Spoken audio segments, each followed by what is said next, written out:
Listen up, Bears Nation. If your heart's racing now, just wait for what's coming. The ticking time bomb in our secondary might explode everything in week 1. The GOAT just validated our offensive revolution, and the ghost of our defensive past is back to haunt us. While a superstar in the treatment chair fights a silent battle that could ruin everything, the man with 7 rings whispers the secret Chicago's been waiting for 40 years to hear. But beware. If CB1 can't hold up, the defense becomes a free-for-all. And guess who's back to the nightmare? Time's running out. The Vikings are rubbing their hands together, and only you have access to this torrent of truths that ESPN won't tell you. Will you miss the chance to find out if 2025 is redemption or tragedy? Subscribe now, like, and brace yourselves. The fate of the season lies in the next 3 revelations. Folks, let's start by talking about something that should have everyone in Dallas worried, but is teaching us a valuable lesson about our Bears. Did you see the Cowboys season opener against the Eagles? Man, what a disgrace! And you know what? Caught my attention. The way defensive coordinator Matt Eberflus handled that train wreck at the end of the game. I bet those of you who watched that game felt a knot in your stomach, right? Because that was exactly the type of defensive incompetence we saw last year when Eberflus was running our defense. I'll tell you this, when you have a 3rd and short situation and basically invite Jalen Hurts, a guy everyone knows runs like a leopard, to get the first down on his own, you're not being conservative, you're being negligent. But let me tell you what the national media isn't talking about. In the last 2 minutes of that game, Dallas had 3 timeouts available and a defense that had been holding up well all game. Then Eberflus comes in with that let's play not to lose mentality that cost us so many games last season. He put in a soft zone coverage that practically shouted to the Eagles, feel free to run. And you know what this reminds me of? That cursed Week 8 game against Washington when Eberflus used a prevent defense that gave up 13 yards without even trying to stop it. I believe that if it weren't for that cowardly play, the Hail Mary at the end wouldn't have even been possible. Washington was at their own 35-yard line. Eberflus literally handed the field over for Jaden Daniels to perform that miracle. But here's what really gets me mad.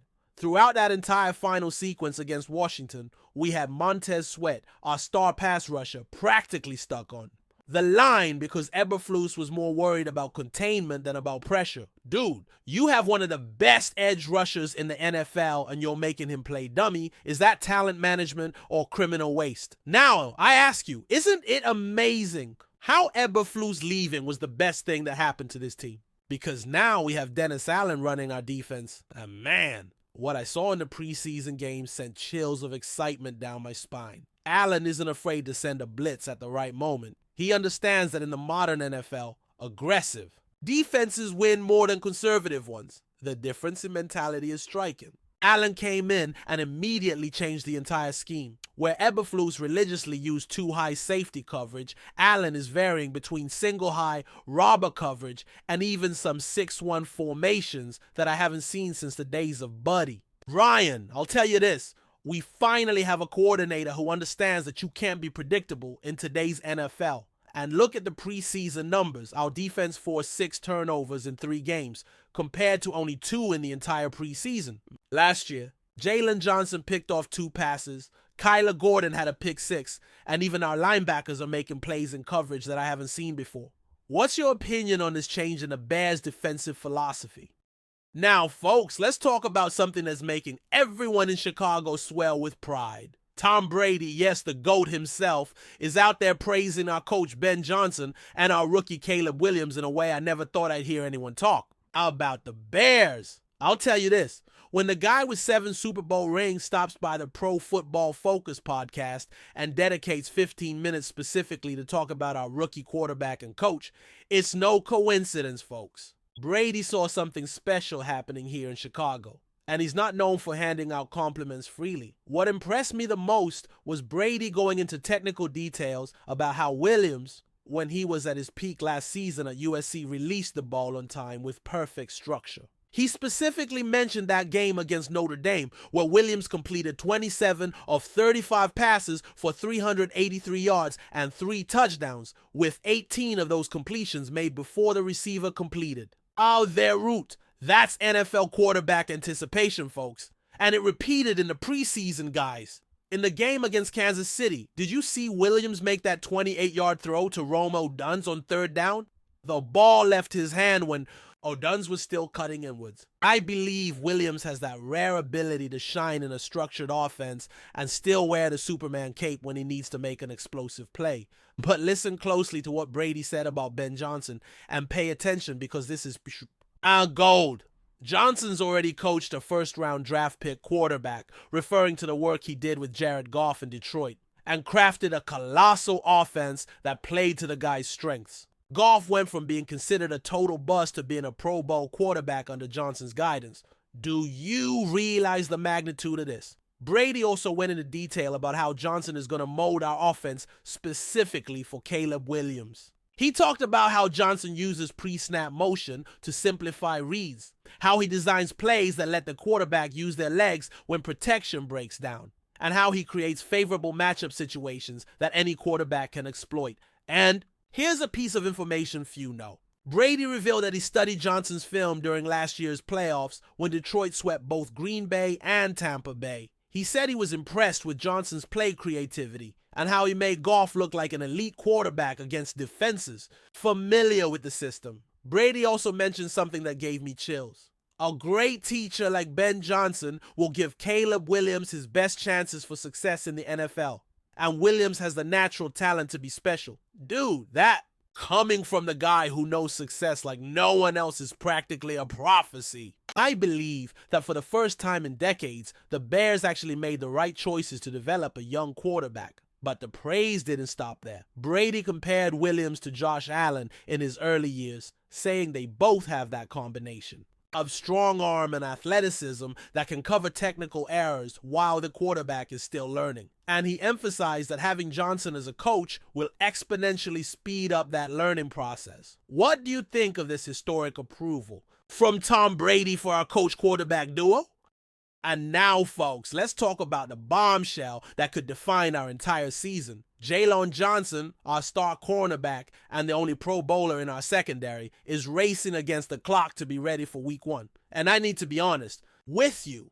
The situation is more critical than anyone's admitting publicly. Johnson called his groin injury very severe during off-season training, and it put him on the non-football injury list at the end of July. Dude, he missed all of training camp. We're talking 6 full weeks of preparations, including all the scrimmages, all the full pads practices, and all the chemistry he should be building with our safeties. I'll tell you this. When a player of Johnson's caliber misses that much preparation time, you have to wonder if he'll really be 100% ready to face Justin Jefferson, widely considered the best route runner in the NFL right now. But let me explain why this situation is even more worrying than it seems on the surface.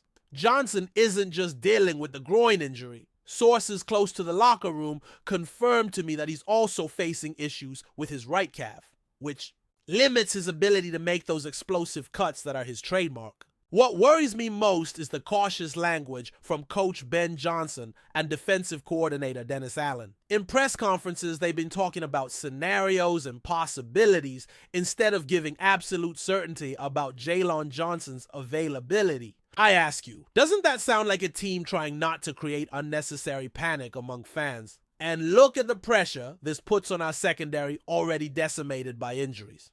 Kyler Gordon, our starting slot corner, missed 3 weeks due to a tendon injury and barely got any reps in preseason. Terrell Smith, who was our primary depth option, had his season ended in the second preseason game with a knee injury that will require surgery, and rookie Zal Frazier, one of our draft picks projected as an immediate contributor, was ruled out for the entire season with hip issues. I believe we're literally testing the limits of our depth chart against a division that includes Justin Jefferson, Amon-Ra St. Brown, and Christian Watson. It's not exactly the ideal time to have a hospital full of defensive backs. The situation gets even more complicated when you consider that Jaylon Johnson is entering the first year of a 4-year, $76 million extension contract. The pressure for him to play, even if not 100%, is enormous from both a financial and competitive standpoint. Now, the positive part is that Johnson returned to practice on Wednesday, but is still on a limited protocol because of the groin and calf issues. Practices show him doing conditioning exercises and some basic coverage drills.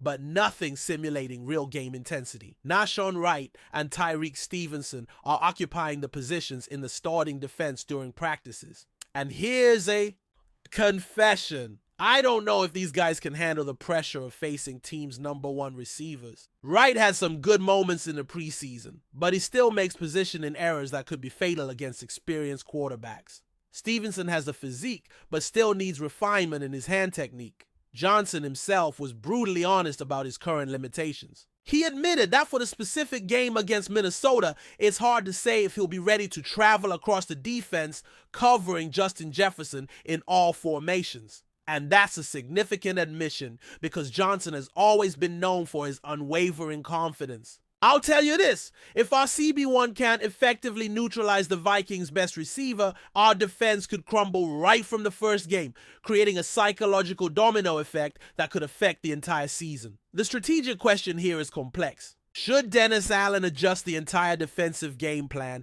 assuming Johnson won't be available? Or should we bet on his recovery and stick to the original schemes? Because changing the defensive philosophy a week before the opening game could create confusion and inconsistent execution. Do you think Johnson should force his return even with limitations? Or is it better to wait until he's 100% recovered and risk starting the season with a weakened secondary?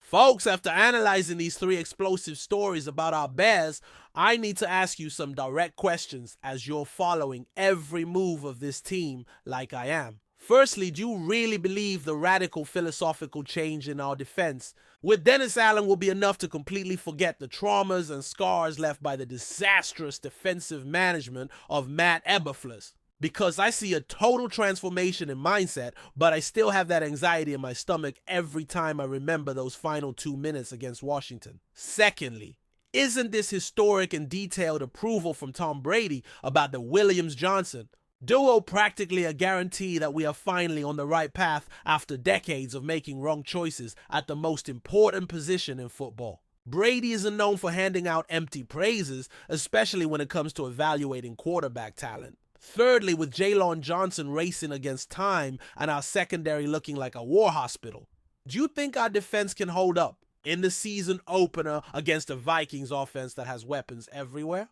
Because if we can't stop Justin Jefferson right off the bat, it could create a psychologically devastating effect. Fourth, considering all these variables, the new defensive philosophy, Brady's approval, and the secondary issues, which of these 3 situations do you think will have the biggest impact on the fate of our 2025 season? But here's the burning question that keeps me awake at night.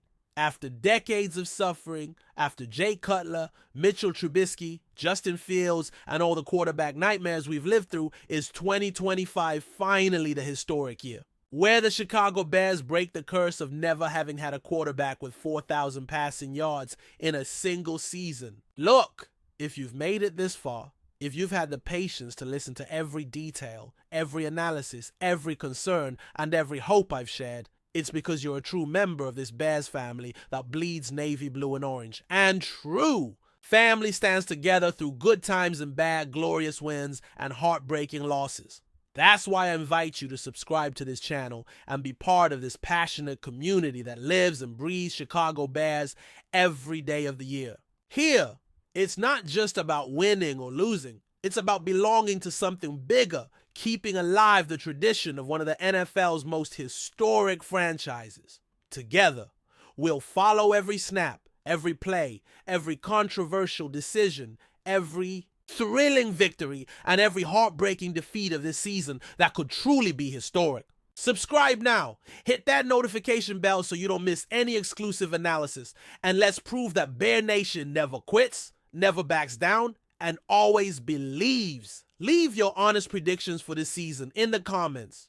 Do you think Caleb Williams will break rookie records or face the typical adaptation difficulties? Will Jaylon Johnson manage to fully recover, or will we have to live with his limitations for part of the season? And don't forget to give a thumbs up if you agree that this could be our redemption season. Until the next exclusive analysis, and always remember, once a bear, always a bear, and together we're unbeatable.